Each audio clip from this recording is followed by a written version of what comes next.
Hello everyone students, आज हम class 10th का फर्स्ट चैप्टर लाइफ प्रोसेस शुरू करने जा रहे हैं। लेकिन जो हमारा फर्स्ट चैप्टर है उसका हम लास्ट टॉपिक उठा रहे हैं बिल्कुल, यानी कि एक्सक्रीशन, उत्सर्जन तंत्र के बारे में। ठीक है, एक्सक्रीशन में मतलब जो एक्सक्रीटरी पार्ट होता है उसके बारे में हम पढ़ेंगे, और हम ह्यूमंस वाला एक्सक्रीशन पहले पढ़ लेते हैं। मैंने ये चैप्टर इस तरह से इसलिए स्टार्ट करा है ताकि आपको अच्छी तरह चीज़ें समझ आ जाए, क्योंकि बच्चे क्या करते हैं, स्टार्टिंग वाला पोर्शन तो अच्छी तरह पढ़ लेते हैं और लास्ट वाला पोर्शन नहीं पढ़ते, जबकि ये इंपॉर्टेंट है। तो जिस चैप्टर में बच्चे ऐसा करते हैं, यानी कि जो चैप्टर लास्ट से इंपॉर्टेंट ज़्यादा है, मतलब उसकी जो उस चैप्टर का आखिरी पार्ट ज़्यादा इंपॉर्टेंट है, तो हम पहले उसको कवर कर लेंगे। वैसे मैं पूरा चैप्टर पढ़ाने वाला हूँ, ऐसा नहीं है कुछ छोड़ दूंगा, नहीं, मैं सारा पढ़ाने वाला हूँ, अच्छी तरह कराने वाला हूँ। तो आज हम बात कर लेते हैं उत्सर्जन तंत्र यानी कि excretory system in human beings के बारे में। जो ये उत्सर्जन तंत्र यानी कि excretory system in human beings है, इसके अंदर जो फंक्शनल यूनिट होती है, मतलब किस ऑर्गन के थ्रू होता है, कौन से अंग के थ्रू होता है, कौन सा अंग इसको कराता है, वो होता है किडनी। ये तो आपको पता ही होगा। गुर्दे जो है वो क्या कराते हैं, वो मल त्याग कराते हैं, एक्सक्रेशन कराते हैं, किसका, मूत्र का, यूरिन का। ठीक है, किडनी क्या करते हैं, removal of the toxic substances from the human blood. तो किडनी क्या करता है, किडनी के अंदर क्या होता है, देखिए जो इंसान का ब्लड होता है, इंसान का जो रक्त होता है, उसके अंदर क्या होते हैं, बहुत सारे वेस्ट प्रोडक्ट होते हैं, और वो वेस्ट प्रोडक्ट जो है उनको निकालना बहुत ज़्यादा ज़रूरी है। अगर उनको नहीं निकालेंगे तो ह्यूमन की डेथ भी हो सकती है। तो इसलिए ये एक इंपॉर्टेंट लाइफ प्रोसेस है। हम ह्यूमंस के ब्लड से क्या निकालते हैं, वेस्ट निकालते हैं, बहुत सारे क्या निकालते हैं, जिन चीज़ों की हमें ज़रूरत नहीं उन चीज़ों को निकालते हैं। जैसे कि यूरिक एसिड, कौन सा एसिड, यूरिक एसिड। आपसे पूछ सकता है पेपर में कि कौन सा नाइट्रोजिनस वेस्ट हम ह्यूमन के यूरिन से, ह्यूमन के ब्लड से निकाल लेते हैं, तो आपको आंसर देना है कि यूरिक एसिड। देखिए वैसे तो हम वेस्ट की बात कर रहे हैं, लेकिन ये कौन से वेस्ट है, ये है नाइट्रोजीनस वेस्ट। कौन से वेस्ट, नाइट्रोजीनस वेस्ट। तो सबसे पहले हम बात करेंगे बिल्कुल सेलुलर लेवल पे, बिल्कुल लो लेवल पर जाकर हम इसको पढ़ेंगे। और जो हमारा लो लेवल पर मतलब यानी कि structural and functional unit of excretion, ठीक है, वो क्या है, वो है नेफ्रॉन। नेफ्रॉन के द्वारा ही ये सब कुछ होता है।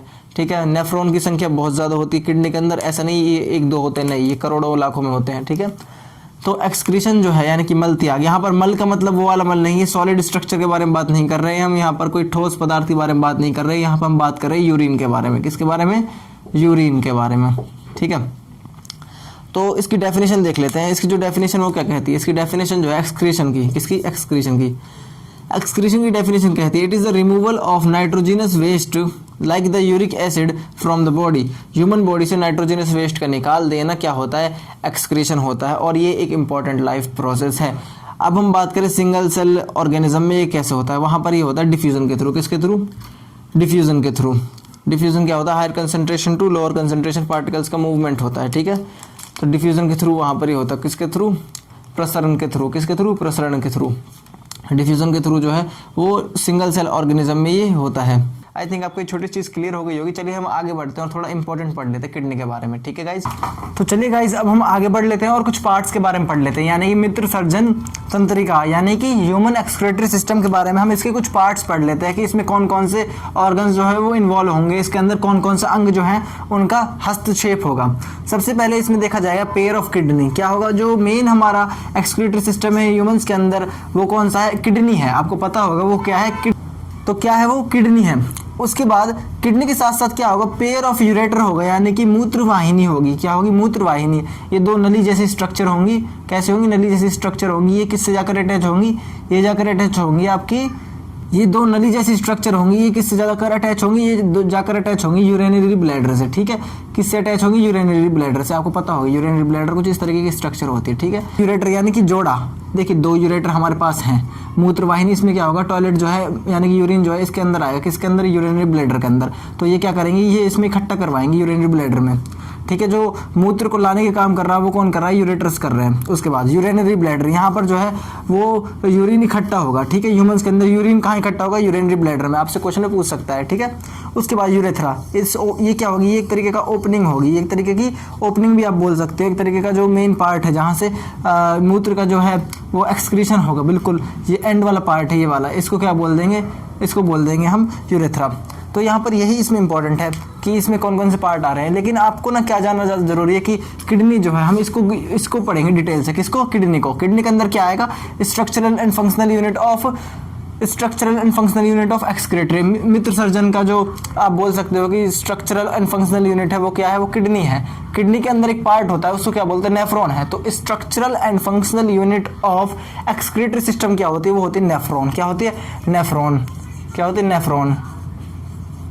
ठीक है, नेफ्रॉन के बारे में हम अभी पढ़ने वाले हैं और मैं आपको बताऊंगा, लेकिन नेफ्रॉन का डायग्राम बनाने से पहले मैं आपको कुछ इंपॉर्टेंट इलिस्ट्रेशन दूंगा, कुछ इंपॉर्टेंट चीज़ें बताऊंगा जो आपको काम आएगी और वही इंपॉर्टेंट है। ठीक है, आपको मतलब पूरा मैकेनिज्म समझाऊंगा किस तरह से जो है यूरिन फॉर्म होता है। चलिए गाइस, अब हम आगे बढ़ते हैं। तो चलिए गाइज, अब हम आगे बढ़ लेते हैं और एक बहुत इंपॉर्टेंट चीज़ के बारे में बात कर लेते हैं कि ये किडनी वर्क कैसे करती है। किडनी में आखिर ऐसा क्या होता है जिससे ये ब्लड को अच्छी तरह फिल्टर कर पाती है। गुर्दे के अंदर ऐसी क्या खासियत है कि ये रक्त को साफ कर पाती है। देखिए, इसमें मैं ऐसा नहीं है कि आपको पूरा बता दूंगा बिल्कुल हाई लेवल तक का, नहीं, इसमें हम बिल्कुल उतना ही रखेंगे जितना आप पूछा जाता है। तो सबसे पहले हम बात करते हैं कि किडनी के अंदर यानी कि किडनी के अंदर हम कहाँ जा रहे हैं, नेफ्रॉन में जा रहे हैं। कहाँ जा रहे हैं, नेफ्रॉन में जा रहे हैं। तो हम जितनी भी बातें करेंगे वो सारी बातें करेंगे नेफ्रॉन के अंदर की। किधर की बातें करेंगे, नेफ्रॉन के अंदर की। तो सबसे पहले जो ब्लड कैपिलरीज होती है, क्या होती है, ब्लड कैपिलरीज यानी कि केशिका। क्या होती है, केशिका। बहुत सारी रक्त केशिकाएं जो हैं, बहुत सारी ब्लड कैपिलरीज जो हैं, वो एक गुच्छे की तरह अरेंज हो जाती हैं, एक गुच्छे की तरह अरेंज हो जाती हैं एक कप शेप स्ट्रक्चर में। किसमें, एक कप शेप स्ट्रक्चर में। मान लीजिए एक कप शेप स्ट्रक्चर, कप जैसा, इसके अंदर बहुत सारी केशिका यानी कि बहुत सारे ब्लड कैपिलरी जाकर अरेंज हो जाएंगी।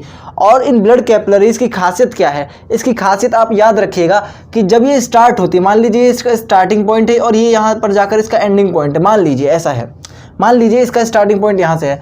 तो जब स्टार्टिंग में जो इसका डायामीटर होगा, स्टार्टिंग में जो इसका ये डायामीटर होगा, ये एरिया होगा, ये बड़ा होगा और जैसे जैसे आगे बढ़ेगा ये पतला होता जाएगा। कैसा होता जाएगा, पतला होता जाएगा, बिल्कुल पतला हो जाएगा। ठीक है, मान लीजिए स्टार्टिंग में इतना था, उसके बाद ये पतला होता होता होता बिल्कुल पतला हो जाएगा, बिल्कुल पतला सा हो जाएगा, जैसे आप देख सकते हैं डायग्राम में, बिल्कुल पतला हो जाएगा। ठीक है, अब इससे फ़ायदा क्या हुआ, ये पतला हुआ, इससे फ़ायदा क्या हुआ, ये मैं आपको अभी समझाऊंगा। देखिए, जो ये केशिका है, ब्लड कैपिलरीज हैं, जब ये गुच्छे में जाकर अटैच, एक गुच्छे जैसा स्ट्रक्चर इन्होंने बना लिया, गुच्छे में जाकर क्या हो गया, ये गुच्छा बना लिया इन्होंने और एक कप शेप स्ट्रक्चर, इस कप शेप स्ट्रक्चर को बोलते हैं बोवेन कैप्सूल। क्या बोलते हैं, बोवेन कैप्सूल। ठीक है, तो इस कप शेप स्ट्रक्चर में बहुत सारी ब्लड कैपिलरीज आकर अटैच हो गई हैं, ब्लड कैपिलरीज यहाँ पर प्रेजेंट हैं। इसके इन ब्लड कैपिलरीज में क्या बह रहा है, ब्लड बह रहा है, सीधी सी बात है।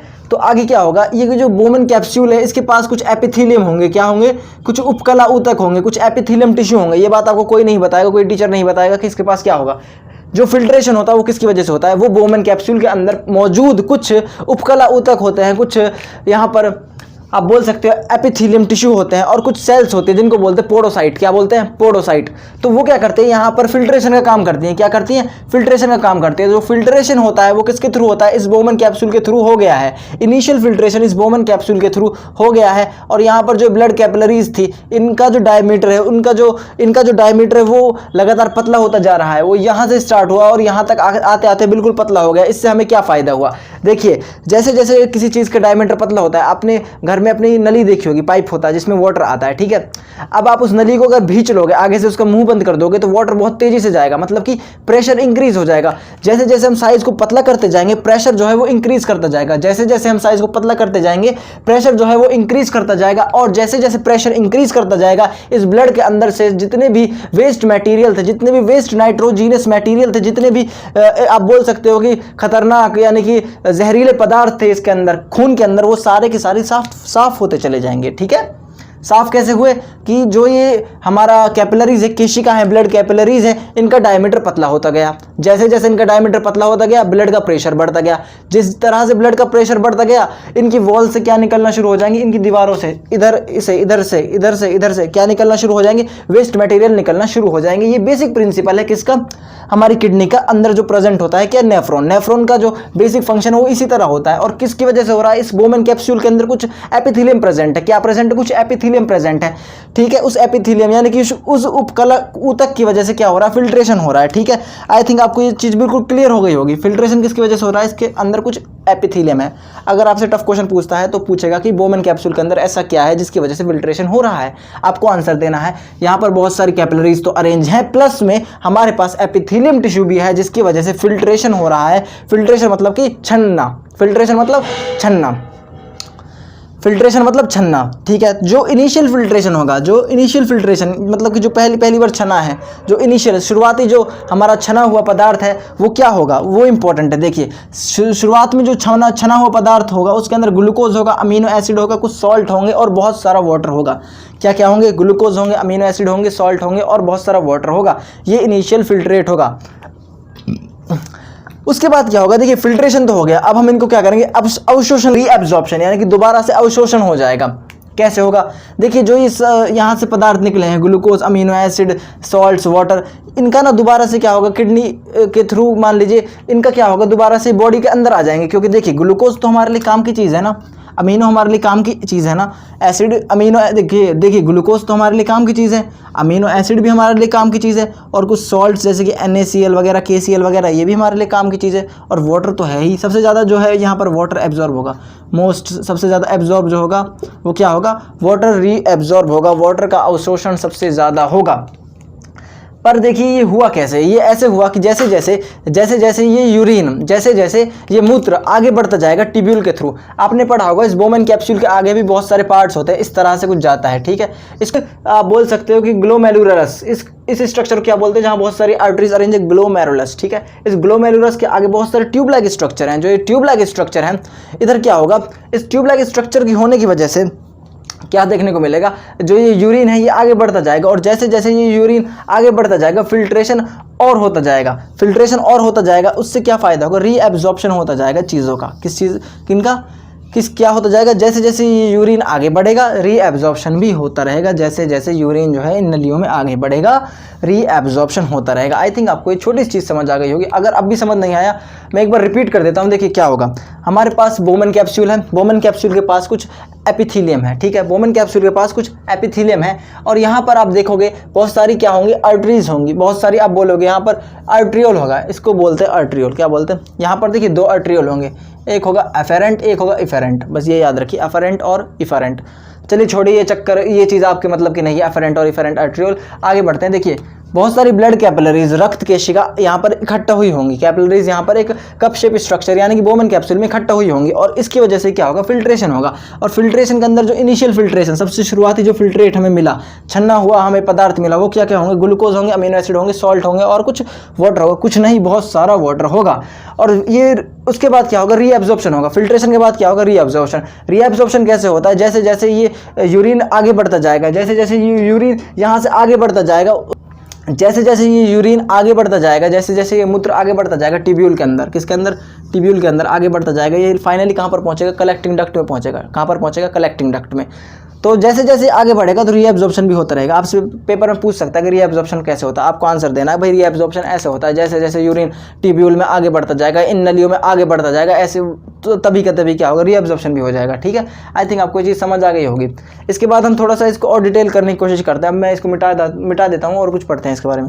चलिए गाइस, अब हम आगे बढ़ लेते हैं और एक इंपॉर्टेंट चीज़ के बारे में पढ़ लेते हैं। देखिए इंपॉर्टेंट क्या है, इसमें हमने नेफ्रॉन के बारे में इंपॉर्टेंट पढ़ना है, नेफ्रॉन ही इंपॉर्टेंट है, लेकिन हम ऐसा नहीं है कि सिर्फ नेफ्रॉन तक रहें, ठीक है। हमें क्या करना है कि किडनी से उसको लिंक करना है, किससे लिंक करना है, किडनी से लिंक करना है। जो यूरिन, जो मूत्र हमारे बॉडी में बन रहा है वो किस तरह से आया है, मतलब कि ब्लड के साथ वो किस तरह से आया है और ब्लड के साथ वो किस तरह से वापस जाएगा, ये चीज़ हमें पता होनी चाहिए, और ये इंपॉर्टेंट है, बेसिस है बायोलॉजी का। देखिए जो ब्लड है उसमें नाइट्रोजिनस वेस्ट होगा, ये बात तय है, ये बात तयशुदा है कि जो ब्लड है उसके अंदर कुछ नाइट्रोजिनस वेस्ट होगा। क्या होगा, नाइट्रोजिनस वेस्ट होगा।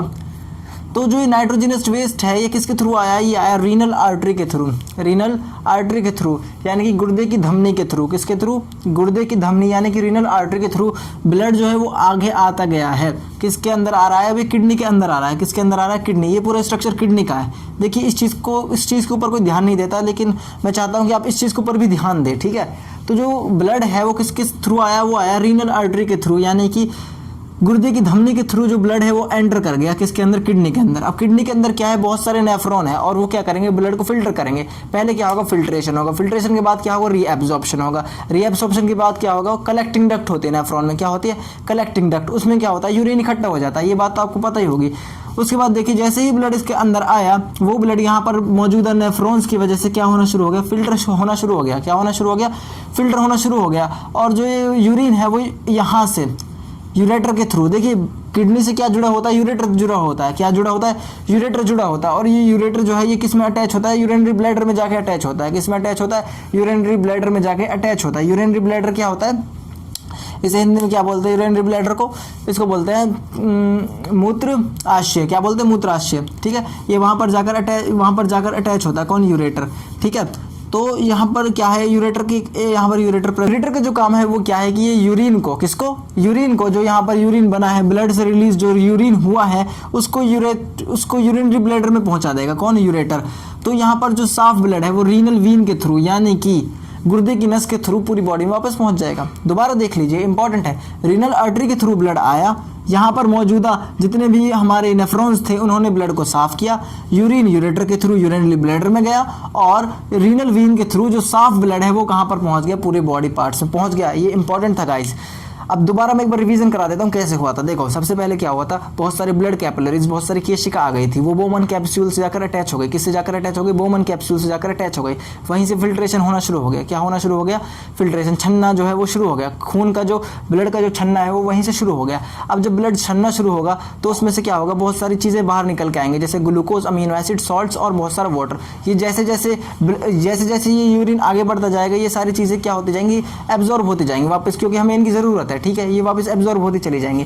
उसके बाद क्या है, जैसे जैसे ये एब्जॉर्ब होती चली जाएंगी तो यूरिन का जो कंसंट्रेशन है वो बढ़ता चला जाएगा, क्योंकि देखिए बहुत सारी चीज़ों को हम एब्जॉर्ब नहीं भी कर सकते, तो वो ही क्या होता है, वो यूरिन होता है। लेकिन एक चीज़ आपको पता होनी चाहिए, जो GFR होता है, क्या होता है, GFR, बोलिए मेरे साथ, GFR, glomerular filtration rate, glomerular filtration rate, ये क्या होता है, ये 180 लीटर होता है पर डे। ह्यूमंस के अंदर कितना यूरिन बनता है, 180 लीटर बनता है पर डे। लेकिन इसमें से 99%, इसका 99% जो है वो वापस क्या हो जाता है, वो वापस एब्जॉर्ब हो जाता है, अवशोषित हो जाता है ह्यूमंस के अंदर। तो इसमें से जो डेली यूरिन जो बनता है वो कितना बनता है, वो 1.5 लीटर बन पाता है। कितना बन पाता है, 1.5 लीटर बन पाता है। ठीक है, ये चीज़ आपको पता होनी चाहिए। अब यहाँ पर क्या हुआ था कि रीनल आर्टरी के थ्रू साफ ब्लड आया, किडनी के अंदर गया, किडनी के अंदर नेफ्रॉन्स थी, नेफ्रॉन्स ने उसको छाना और उसके अंदर जो कलेक्टिंग डक्ट थी, किसके अंदर, नेफ्रॉन के अंदर, उन कलेक्टिंग डक्ट के थ्रू यूरेटर जो है यूरेटर जो है वो यूरिन को एक्सेप्ट करेगा, यूरिन को लेगा और उसको किस में डाल देगा, उसको डाल देगा यूरिनरी ब्लैडर में, और जो साफ ब्लड है वो यूरिनल वीन के थ्रू वापस चला जाएगा। अब तक का था, मैं इस चैप्टर को अच्छी तरह कराने की कोशिश करूंगा, बहुत सारी चीज़ें जो हैं उनको डिटेल से कराने की कोशिश करूंगा। आप टेंशन ना ले, सिलेबस हो जाएगा, परेशान ना हो। Take care, bye.